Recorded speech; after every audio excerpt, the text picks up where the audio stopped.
Meu pai, diga-me, como se passou? Perguntou ela entre as lágrimas. Vai, foi morto numa batalha para onde empurraram para a morte os melhores russos e a glória russa.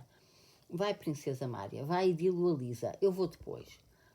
Quando a princesa Mária regressou do gabinete do pai, a pequena princesa estava sentada com o seu trabalho de lavouros e com aquela expressão de visão interior sossegada e feliz. Olhou para a princesa Mária.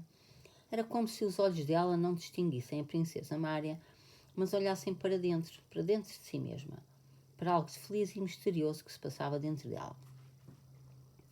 Marie, disse ela, afastando-se do bordado e inclinando-se para trás, dá cá a tua mão. Pegou na mão da princesa e pousou-lhe em cima da barriga. Os olhos dela sorriam à espera, o lábio com o buçozinho ergueu-se e ficou assim infantil e feliz. A princesa Mária pôs-se de joelhos e escondeu a cara nas pregas do vestido da cunhada. Ouve, estás a ouvir? É tão estranho, sabes, Marie? Vou gostar muito dele, disse Lisa, pousando na cunhada os olhos brilhantes e felizes. A princesa Mária não podia levantar a cabeça. Chorava. Mas o que tens, Macha? Nada, fiquei apenas triste a pensar no Andrei, disse ela, limpando as lágrimas nos joelhos da cunhada. Por várias vezes durante a noite a princesa Mária tentava preparar a cunhada para a notícia e de cada vez começava a chorar. Essas lágrimas incompreensíveis para a pequena princesa preocuparam-na muito. Embora não fosse boa observadora, não dizia nada, mas olhava em volta alarmada, como se procurasse alguma coisa. Antes do almoço entrou no quarto dela o velho príncipe, de quem ela tinha sempre muito medo. Mas desta vez com uma cara especialmente inquieta e raivosa, e sem dizer palavra saiu. Lisa olhou para a princesa Mária, depois ficou pensativa, com aquele olhar dirigido para dentro próprio das grávidas, e de repente chorou. Receberam alguma notícia do Andrei? Perguntou. Não, sabes bem que ainda não podia ter chegado qualquer notícia.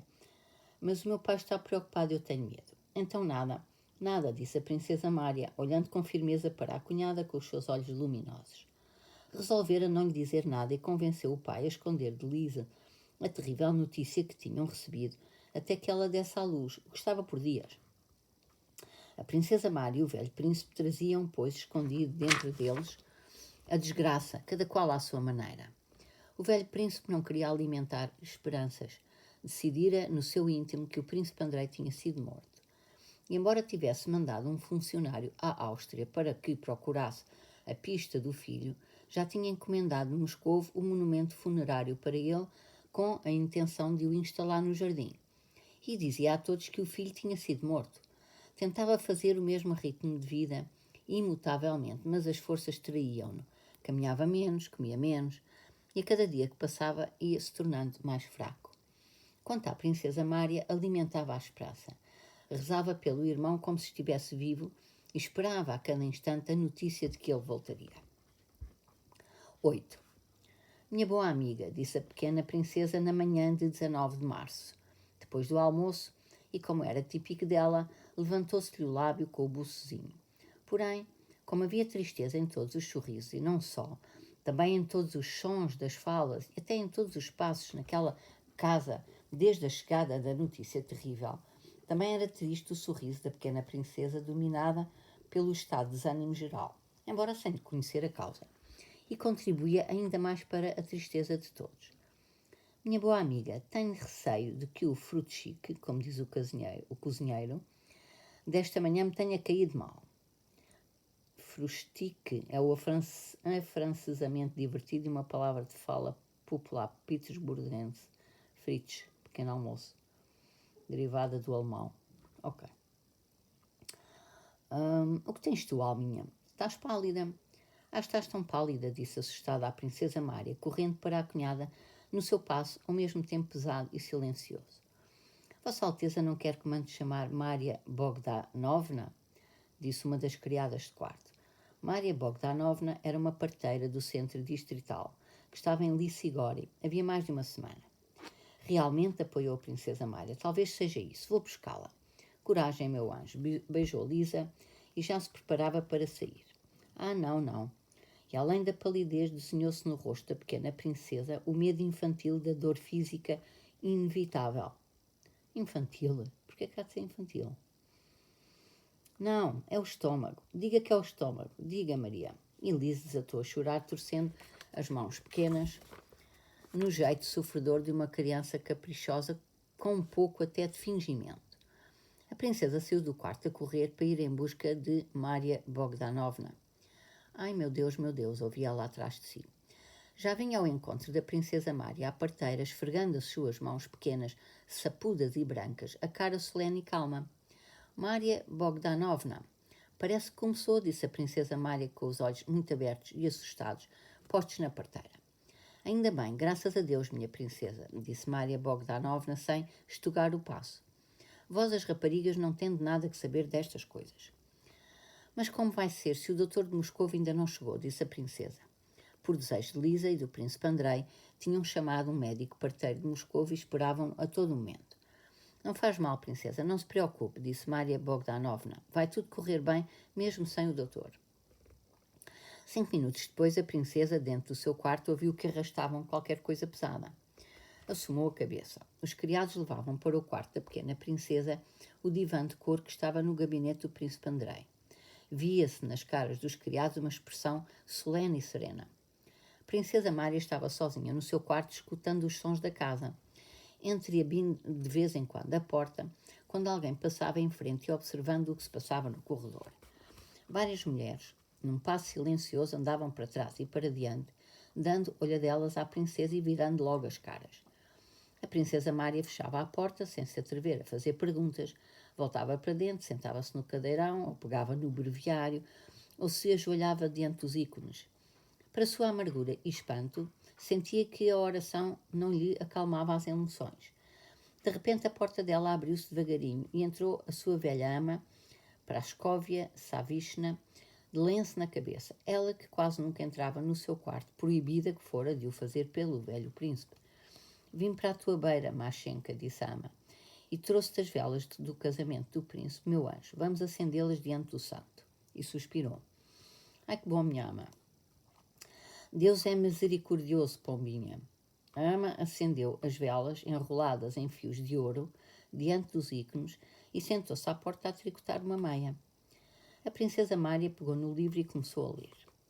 Apenas quando se ouviam passos ou vozes, a princesa, assustada e interrogativa, e a ama, com ar tranquilizador, olhavam uma para a outra. Em todos os cantos da casa pairava, e tudo dominava, o mesmo sentimento por que passava a princesa Mária no seu quarto. Pela crença popular, quanto menos pessoas soubessem do sofrimento da parturiente, tanto menor seria esse sofrimento. Portanto, todos tentavam fingir que não sabiam. Ninguém falava do assunto, mas notava-se em toda a gente, além da compostura e das boas maneiras respeitosas reinantes em casa do príncipe, uma preocupação comum, um enternecimento cordial e a consciência da coisa sublime e inconcebível que estava a acontecer. No quarto grande das criadas não se ouviam risos. No quarto dos lacais todos estavam sentados em silêncio, prontos para o que quer que fosse. Nas isbás da criadagem estavam acesas as estilhas e as velas, ninguém dormia. O velho príncipe, assentado o calcanhar no chão a cada passada, não parava de andar pelo gabinete e mandava Tikhon perguntar a Maria Bogdanovna, então. Diz-lhe só, o príncipe mandou perguntar, então. Depois voltas e conta-me o que ela te disser. Diz ao príncipe que o trabalho de parto já começou, disse Maria Bogdanovna, lançando um olhar significativo ao mensageiro. Tikhon foi fazer o relatório. Está bem, disse o príncipe, fechando a porta, e Tikhon não ouviu mais qualquer som do seu gabinete. Um pouco mais tarde, Tikhon entrou no gabinete a pretexto de ajeitar as velas. Vendo o príncipe deitado no divã, Tikhon olhou para ele, para o seu rosto desconcertado, abanou a cabeça, aproximou-se dele em silêncio, beijou-o no ombro e saiu, sem ajeitar a vela nem dizer ao que viera.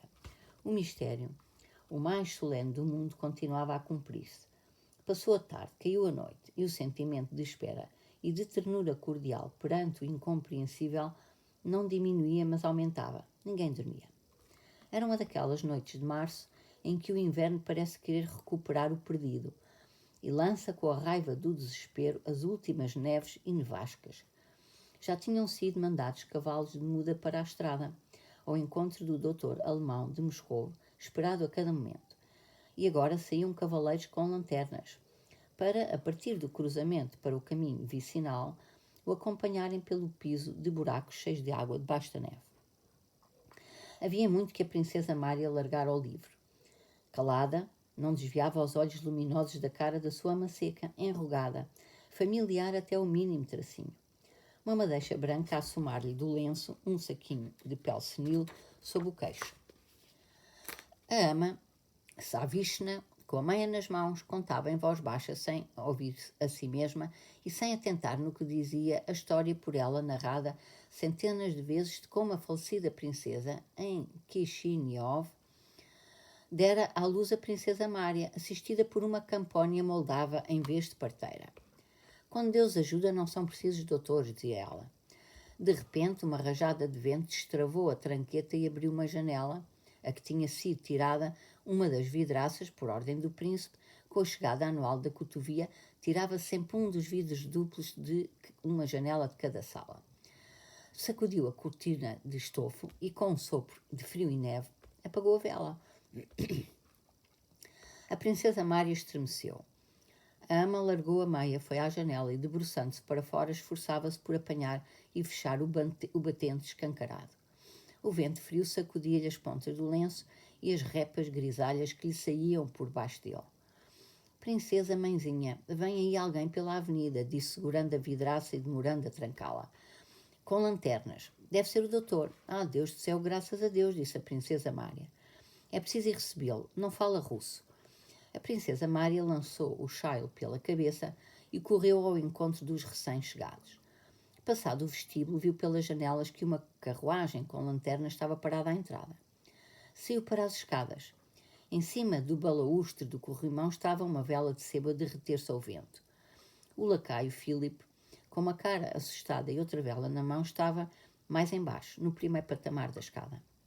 Ainda mais abaixo ouviam-se a subir pela escada os passos das botas de inverno e, com uma voz familiar, como pareceu à princesa Mária, a dizer qualquer coisa.